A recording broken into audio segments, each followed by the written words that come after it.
시장하시면 무엇부터 하십니까? 먹을 것을 찾아요. 먹을 것을 찾습니다. 그런데 이 식욕에도 이 거짓 식욕이 있다고 합니다. 정말 배고픈 게 아닌데 거짓 식욕이 있다는 겁니다. 그래서 배고픈 느낌대로 먹으면 안 된다고 합니다.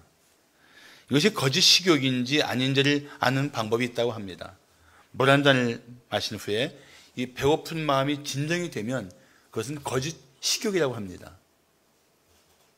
아니면 5분만 참았을 때 5분 후에 이 식욕이 가라앉으면 그것도 거짓 식욕이라고 합니다.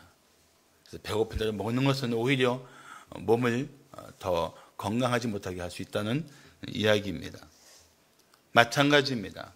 우리 안에 내적으로 강렬한 욕구가 있을 수 있습니다. 때로는 소유하고 싶은 강렬한 욕망 때문에 수단과 방법을 가리지 않습니다. 욕망이 너무 강렬하면 그 욕망의 노예가 되어서 하나님을 두려워할 줄 모릅니다. 수단과 방법을 가리지 않습니다. 오직 욕망대로 살고 욕망을 이루기 위해서만 몸부림칩니다. 그런데 이 욕망을 제어하는 길이 있습니다. 기도하는 것입니다. 기도하면 성령께서 우리 마음의 잘못된 욕망을 깨닫게 하십니다. 그리고 그 욕망의 거친 불꽃 같은 것들을 가라앉혀 주시고 잠잠케 하십니다. 독일의 신학자인 쉴라터는 구하는 기도에는 두 가지 종류가 있다고 말했습니다. 하나는 욕구에 의한 것, 또 하나는 간절함에 의한 것. 그래서 이 두 가지를 이렇게 구분해서 말했습니다. 욕구에 의한 기도는 시기를 따라서 그 내용이 달라진다. 욕구가 생길 때에는 그것이 반드시 필요한 것 같이 구하지만 시간이 지나면 기도한 사실조차 잊어버리거나 다른 욕구가 그 자리를 채운다. 그렇지만 간절함에 의한 기도는 반드시 응답되는 기도이다. 간절함으로 기도를 하는 사람은 기도한 내용을 절대로 잊지 않으며 감정과 환경의 영향을 받지 않는다. 욕구에 의한 기도는 대부분이 물질에 관련된 것이고 이런 기도는 이루어진다 하더라도 하나님과의 관계에 악영향을 미친다. 그렇지만 간절한 기도는 물질에 국한되지 않는다. 설령 물질을 구한다 해도 반드시 영적인 영역으로 확장되기 위한 목적이 분명하다. 참 귀담아 들어야 할 얘기라고 생각합니다. 사랑하는 성도 여러분, 삶을 위해서, 삶의 필요를 위해서 기도하는 것은 그건 지극히 당연한 것입니다. 그러므로 우리는 날마다 때마다 살아가야 할 이 삶에 필요가 있을 때마다 우리는 기도해야 합니다. 그러니까 쉬지 않고 기도해야 돼요. 사실은 호흡하는 동안은 기도하는 것이 옳습니다. 왜냐하면 날마다 하나님의 도우심이 필요합니다. 날마다 하나님의 공급이 필요합니다. 날마다 하나님의 지혜가 필요합니다. 때마다 하나님의 능력이 필요합니다. 그러나 우리는 평생 쉬지 않고 기도해야 합니다.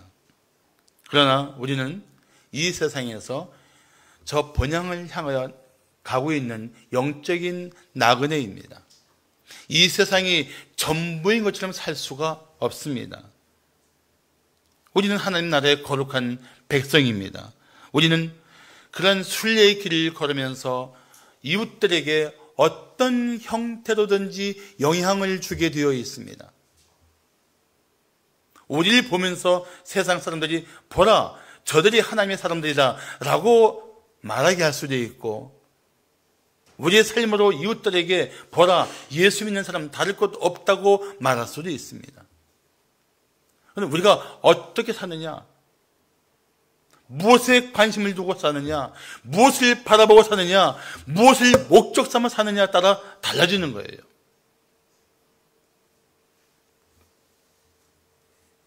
그래서 우리는 비록 이 땅에 존재하고 있지만 신령한 삶을 추구하는 성도답게 살기 위해서 먼저 기도해야 합니다. 세상의 삶을 초월한 기도를 해야 합니다. 그래야 욕망의 늪에 빠져 헤매는 이 세상에서 성도다운 삶을 살게 될 것입니다. 자, 신령한 삶을 추구하는 성도가 힘써야 할 기도가 무엇일까요? 첫째, 성령의 능력으로 강건하길 기도해야 합니다. 한번 저를 따라합시다. 성령의 능력으로 강건하기를 기도합시다. 성경은 성도를 두 종류로 구분하고 있습니다. 자, 고린도전서 3장 1절을 보시면 형제들아 내가 신령한 자들을 대함과 같이 너희에게 말할 수 없어서 육신에 속한 자 곧 그리스도 안에서 어린 아이들을 대함과 같이 하노라. 이 본문에 보시면 성도들이 두 종류가 있어요. 어떤 사람들과 어떤 사람들입니까? 신령한 자들과 육신에 속한 자들. 자, 육신에 속한 자들을 다른 말로 하면 뭐라고 말할 수 있습니까? 그리스도 안에서 어린 아이들. 이제 분명히 거듭났지만 아직 미성숙한 상태. 자, 그렇다면 우리 오늘 예배자일 가운데는 세 종류가 있을 것입니다. 첫째는 신령한 성도, 다시 말하면 성숙한 성도. 두 번째는 육신에 속한 성도, 아직 예수를 믿지만은 미성숙한 성도. 한 종류 더 있을 거예요. 교회에 앉아 있지만 아직 예수 그리스도를 마음의 구주와 주님으로 영접하지 않은 분들이 있을 거예요. 나는 우리 교회 성도들이 한 분도 빠짐없이 예수 그리스도에 대한 신앙 고백을 가지고 살아가시기를 축복합니다. 자, 그래서 신령한 성도는 성숙한 그리스도인이고 육신에 속한 자는 미성숙한 성도임을 알 수가 있습니다. 그러므로 예수를 믿지만 아직은 세상을 더 사랑합니다. 예수를 믿지만 육체 일에 더 관심이 많습니다. 예수를 믿지만 하나님보다 세상을 더 사랑합니다. 그러니까 그 현실만 보고 이 사람은 당신 예수 안 믿는 사람이지라고 말하는 것도 조심해야 돼요. 믿으면서도 아직 영적으로 어린아이와 같아서 그럴 수 있다는 것입니다. 그래서 고린도전서 3장 3절은 이렇게 말씀합니다. 너희는 아직도 육신에 속한 자로다. 너희 가운데 시기와 분쟁이 있으니 어찌 육신에 속하여 사람을 따라 행함이 아니리요. 육신에 속한 자들의 특징이 뭐예요? 시기와 분쟁이 있어요. 또 하나는 뭡니까? 하나님보다 사람을 따라서 행동합니다. 성령의 뜻보다 사람들의 뜻에 맞춰서 살고 있단 말이죠.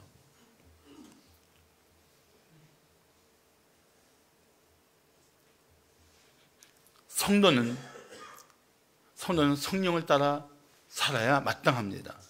그래서 성령으로 내 속사람이 강건하도록 기도해야 합니다. 그래서 오늘 본문에서 바울은 이렇게 기도했습니다. 이러므로 내가 하늘과 땅에 있는 각 족속에게 이름을 주신 아버지 앞에 무릎을 꿇고 비노니 그의 영광의 풍성함을 따라 그의 성령으로 말미암아 너희 속사람을 능력으로 강건하게 하시며 라고 말씀합니다. 우리에게 왜 이 기도가 필요할까요?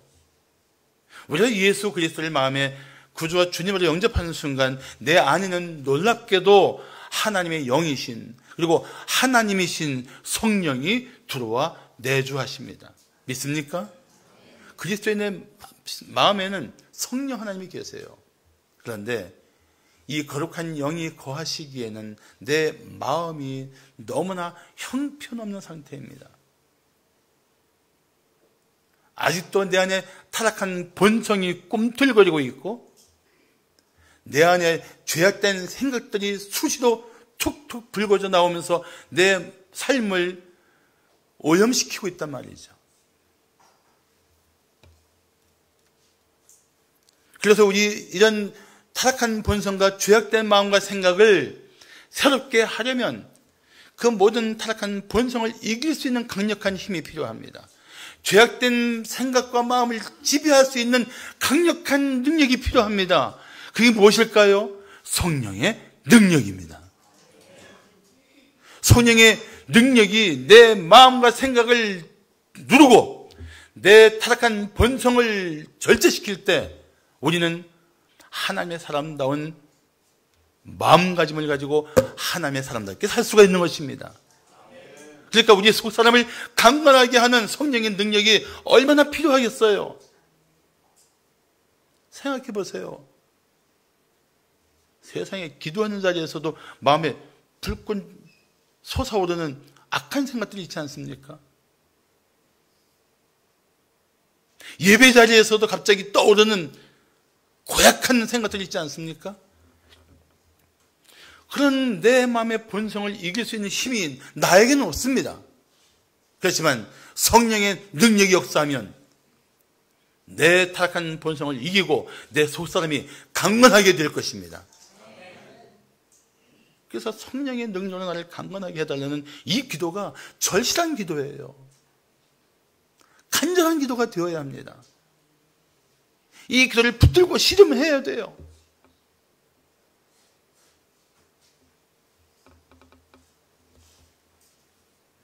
사랑하는 성도 여러분, 세상 일로 마음이 흔들릴 때 기도해야 합니다. 주님, 성령으로 제 마음을 강건하게 해주시옵소서. 육신의 욕망을 뿌리치기 힘겨울 때 기도해야 합니다. 주님, 내 안에 있는 이 더러운 욕망을 이길 수 있도록 내 속사람을 힘있게 해주시옵소서. 이 기도가 필요해요. 이 기도를 힘써야 돼요. 그러면 성령으로 말미암아 내 속사람은 강건해질 것입니다. 그러면 어떤 유혹도 이겨낼 것입니다. 어떤 고난도 극복할 수 있을 것입니다. 성령의 능력을 힘입으면 세상의 욕망을 극복할 수 있습니다. 육신의 연약함도 이길 수 있습니다. 그리고 마침내 하나님의 뜻을 따라 살게 될 것입니다. 우리 속사람은 선을 원합니다. 우리 속사람은 하나님의 법을 즐거워합니다. 우리 속사람은 하나님의 기뻐하시는 뜻을 사모합니다. 그러므로 우리 속사람을 강건하게 하는 성령을 의지하며 살아야 합니다. 그래서 기도해야 되는 거예요. 주님, 성령으로 내 속사람을 능력으로 강건하게 해주세요. 이 기도가 우리 속에 회복되어야 할 것입니다. 그렇지 않으면 결국 우리는 육체의 욕망을 따라 살게 됩니다. 타락한 본성대로 말하고 행동하게 됩니다. 얼마나 그 일들이 끔찍하고 그 결과가 참담하고 우리 마음을 비참하게 만듭니까? 오죽하면 사도 바울이 이렇게 탄식했겠습니까? 그러므로 내가 한 법을 깨달았노니 곧 선을 행하기 원하는 나에게 악이 함께 있는 것이로다.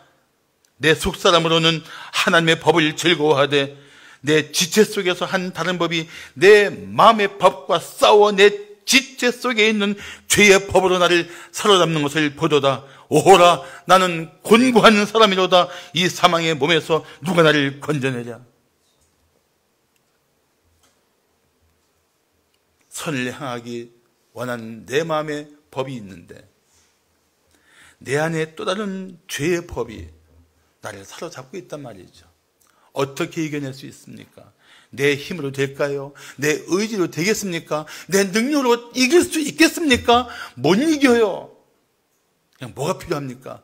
성령님, 내 속사람을 강건하게 해서 이기도록 도와주시옵소서. 이 기도가 필요한 거예요. 그래야 우리는 신령한 삶으로 승리하며 살게 될 것입니다. 사랑하는 성도 여러분, 정말 세속적인 생각과 죄악된 정욕들을 이기길 원하십니까? 진실로 그렇습니까? 그 대답이 시원찮아서 다시 묻는 거예요.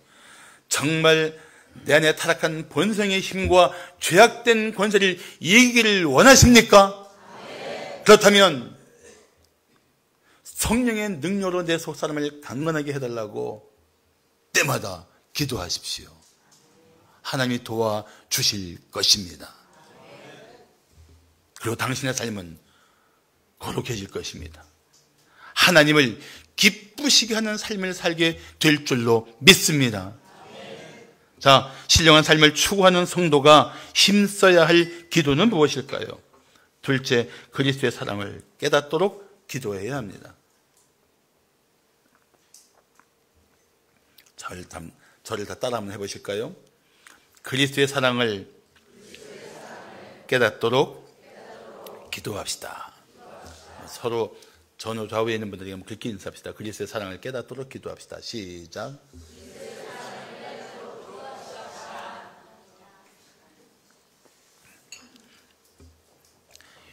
휴윗이라는 하나님의 사람은 어느 날 그 마음속에서 주님의 사랑을 더 깊이 알고 싶은 감동을 가지고 그런 감동 가운데 이런 찬송시를 썼습니다.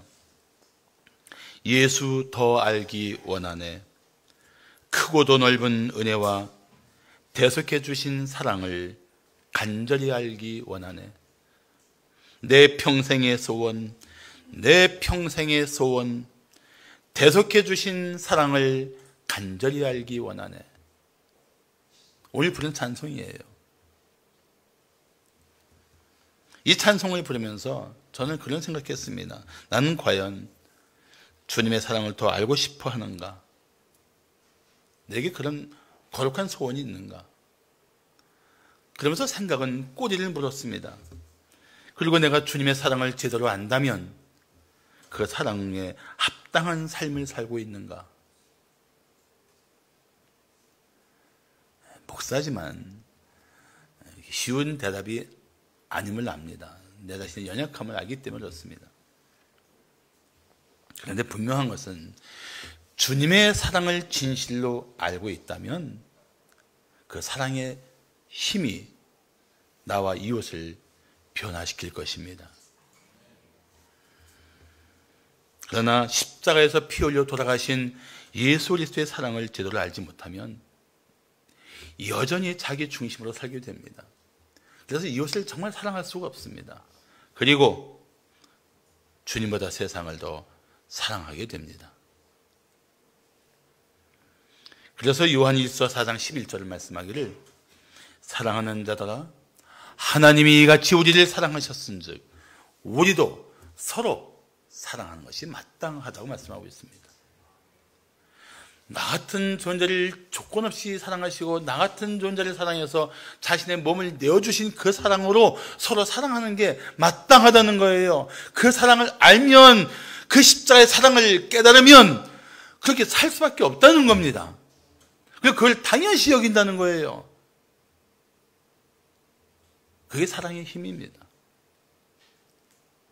그러니까 내가 정말 십자가에서 나타난 주님의 사랑을 안다면 나 같은 인생을 오래 참으시면서 여전히 자비와 긍휼을 베푸시는 하나님의 사랑을 안다면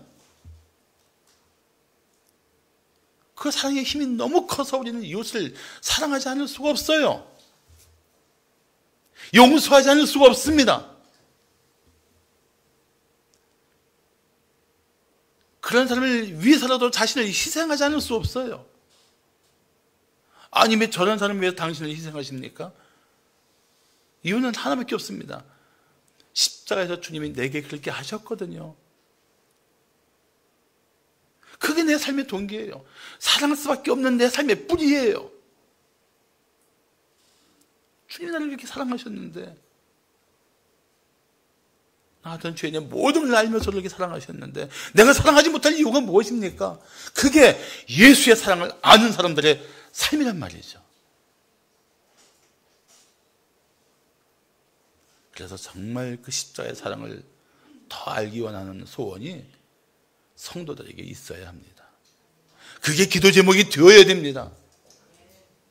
그 사랑을 알게 해달라고 간절히 알기 원한다고 기도할 수 있어야 합니다. 할렐루야. 그 사랑이 우리 안에 회복이 되어야 돼요. 그 사랑 때문에 사랑할 수 있는 힘이 우리 안에 회복이 되어야 합니다.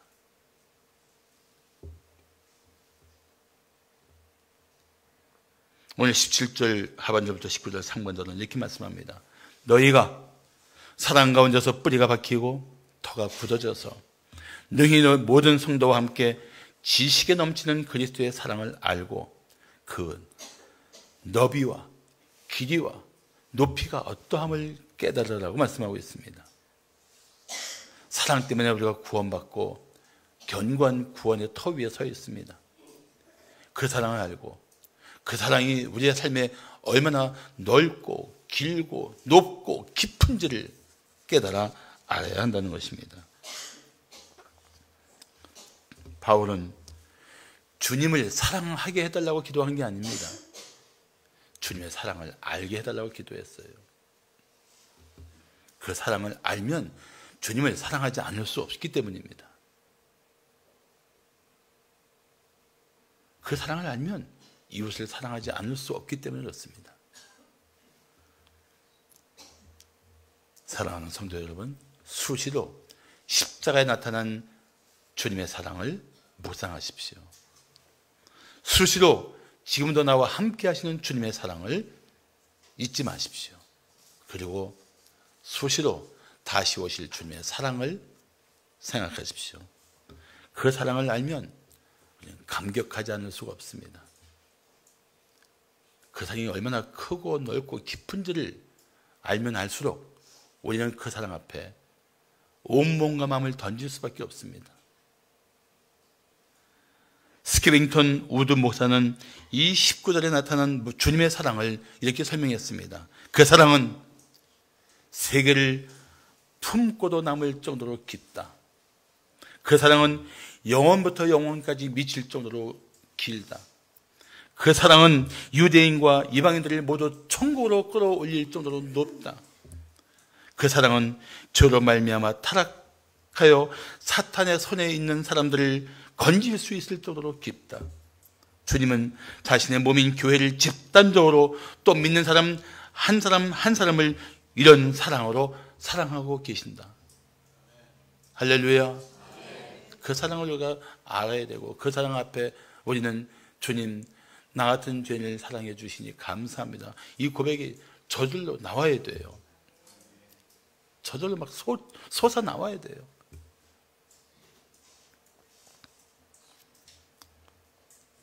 사랑하는 성도 여러분, 예수님의 사랑을 더 알게 해달라고 기도하십시오.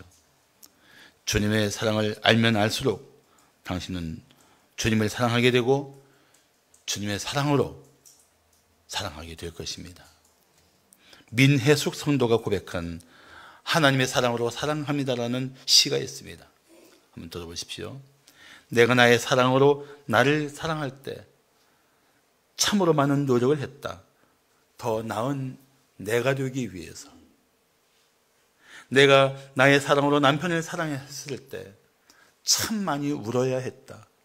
남편을 나의 사람으로 만들기 위해서.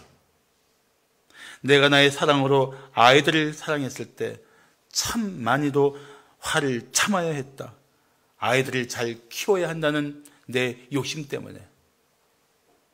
내가 나의 사랑으로 이웃을 사랑했을 때 참 많이 참아야 했다. 그들을 사랑해야 한다는 윤리 때문에. 이제는 하나님의 사랑으로 사랑한다. 더 큰 사랑으로 사랑하니 사랑하는 일이 쉬워졌다. 사랑하는 일이 기쁨이 된다. 사랑하는 일이 감사로 넘친다. 예쁜 시죠. 그런데 바로 이 사랑이 우리에게 필요한 것입니다. 이 사랑이 가능한 출발점이 어디에 있을까요? 주님의 사랑을 알아야 합니다. 그 사랑을 깨달아야 합니다. 그 사랑이 당신을 변화시킬 것입니다. 마지막으로 신령한 삶을 추구하는 성도가 힘써야 할 기도는 무엇일까요? 셋째, 하나님의 충만으로 충만하도록 기도해야 합니다. 참, 다시 한번 따라합시다. 하나님의 충만으로 내가 충만하길 기도합니다. 오늘 19절은 이렇게 말씀합니다. 하나님의 모든 충만하신 것으로 너희에게 충만하게 하시기를 구하노라. 하나님이 충만하신데 너희도 하나님처럼 충만하기를 구하노라, 기도하노라, 그런 뜻이에요. 우리나라의 성경 주석학자 중에 고인이 되셨지만 이상근 박사님이 계십니다.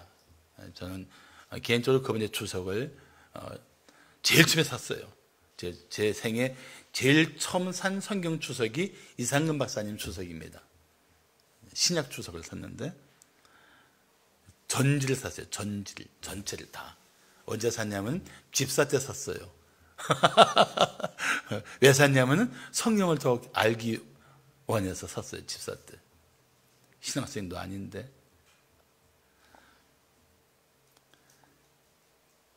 근데 이상근 박사는 이 19절을 이렇게 해석했습니다.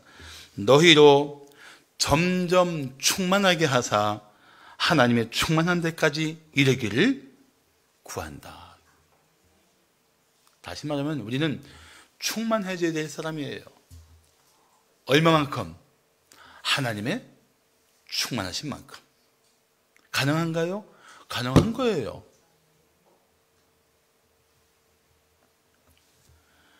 그래서 우리는 하나님, 제가 하나님의 충만하신 만큼 충만해지기를 구합니다. 이런 기도가 가능한 거예요. 세상에 하나님 같은 충만하심으로 내가 존재하기 원한다. 이 기도가 가능한 거예요. 이 놀라운 기도가, 이 엄청난 기도가, 그리고 이렇게 기도하라는 거예요. 하나님은 왜 그렇습니까? 우리가 하나님의 충만하심에 이르기를 하나님이 기대하시기 때문입니다. 할렐루야. 여러분, 그리스도인을 살아간다는 것이, 이것이 얼마나 엄청난 삶을 우리에게 꿈꾸게 하는 줄 아십니까? 단순히 이 땅에서 겨우 먹고 사는 것에 근근하며 생존을 위해서 허덕거리는 인생이 아니라 하나님처럼 그 영광과 권능에 이룰 수 있는 이 꿈을 가진 인생으로 살게 하신 것이 십자가의 은혜를 받은 성도들의 삶이라는 거예요. 이게 얼마나 놀라운 일입니까? 얼마나 영광스러운 일이에요. 가슴 떨리지 않습니까? 갑자기 가슴이 두근두근 하다가 두근만 하지 않습니까? 그 정도의 마음을 가지고 우리가 바라봐야 돼요. 우리는 자신이 얼마나 부족하고 허물투성인지를 잘 압니다. 그래서 우리는 이렇게 생각합니다. 위로하기 위해서 이렇게 말합니다. 인간은 다 누구나 부족한 거야. 맞습니다. 부족한 정도가 아니라 속 빈 강정같이 속이 텅텅 빈 인생들일 수 있습니다. 그런데 예수를 믿으면 내 안에 내주신 성령의 역사로 내가 충만한 존재가 될 수 있다는 것을 성경은 말씀합니다. 그리고 그것을 위해 기도하라는 거예요. 그런데 우리는 이 일에 기도하지 않았던 것을 깨달을 수 있습니다. 내가 충만하게 해달라고 기도조차 하지 않고 살았구나.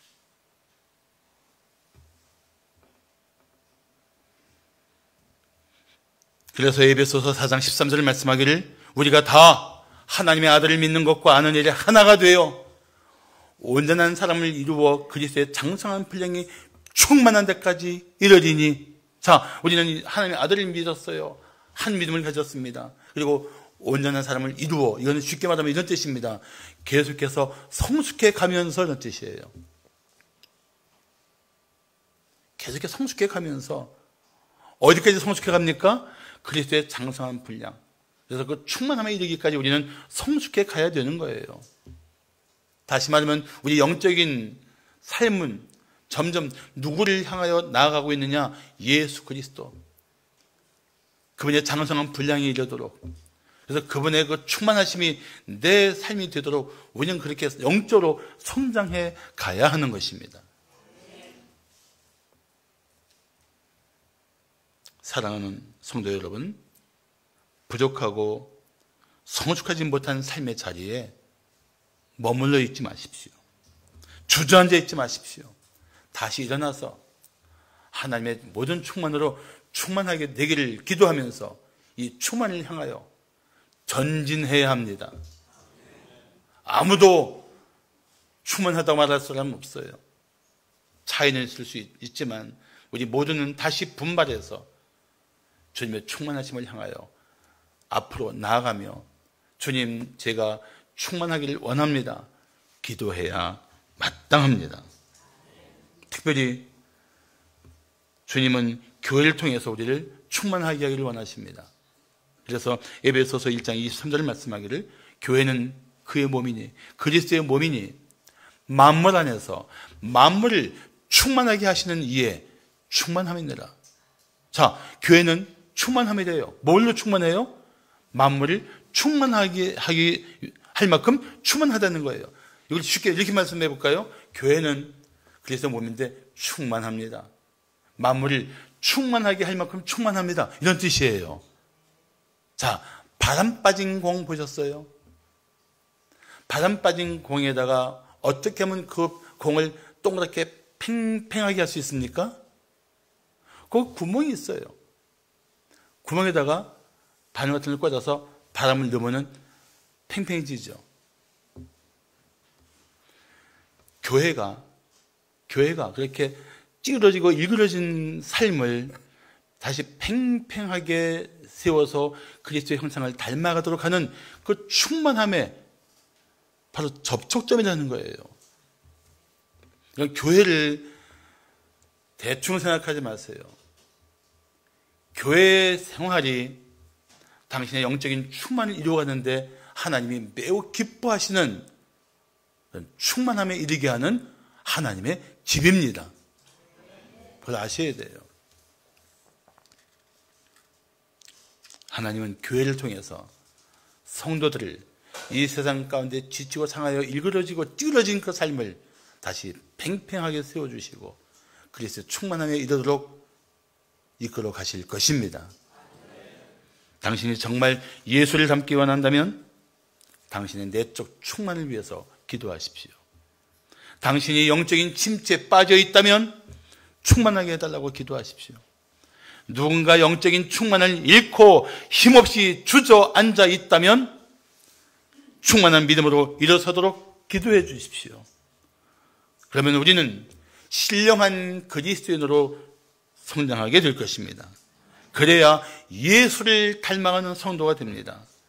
주님의 사랑과 능력으로 충만한 그리스도인, 이 얼마나 사모할 일입니까? 할렐루야. R.A. 토레이 박사는 어느 날 하나님의 얼굴을 간절히 구했습니다. 성경을 읽고 기도하다가 자신을 향하신 하나님의 사랑이 주체할 수 없이 느껴져서 하염없이 울었다고 합니다. 그 사랑이 너무나 버거워서 견디지 못해서 R.A. 토레이 박사는 그 기도의 자리에서 이렇게 외쳤다고 합니다. 하나님, 됐습니다. 이제 그만 보여주셔도 됩니다. 그 사랑이 너무나 큽니다. 됐습니다.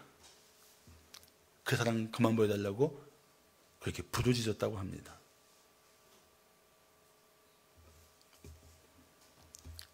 그 사랑을 감당할 수 없었던 것입니다.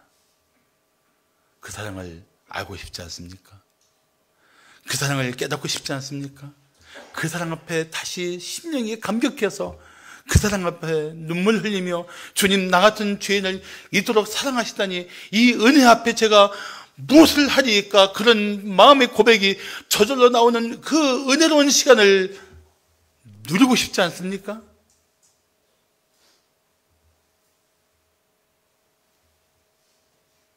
사랑하는 성도 여러분, 잊지 마십시오. 하나님은 당신을 지극히 사랑하십니다. 영원히 사랑하십니다. 한결같이 사랑하십니다. 그 사랑을 더 알기 원한다면 당신은 하나님께 기도해야 합니다. 하나님 아버지, 성령으로 저의 속사람을 강건하게 하시고 주님의 사랑을 알도록 역사해 주옵소서. 주님의 능력이 아니면 저의 속사람이 변할 수 없습니다. 제가 영적으로 성숙할 수 없습니다. 제가 주님을 닮아갈 수 없습니다. 저를 불쌍하게 여기시고 주의 능력으로 저를 새롭게 하여 주시옵소서. 이 기도가 필요하단 말이죠.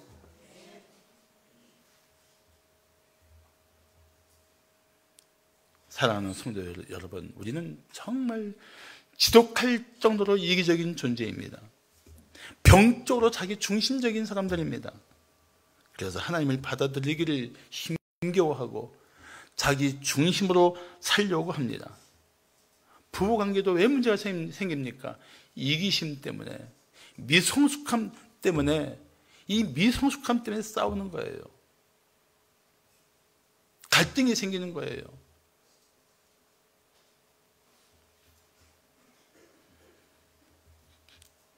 진정한 삶의 변화를 원하신다면, 하나님과 이웃을 향해서 내 마음이 열리고 진정한 사랑의 관계 속에 회복하기를 원하신다면 성령의 능력으로 내 속사람을 새롭게 해달라고 기도해야 합니다.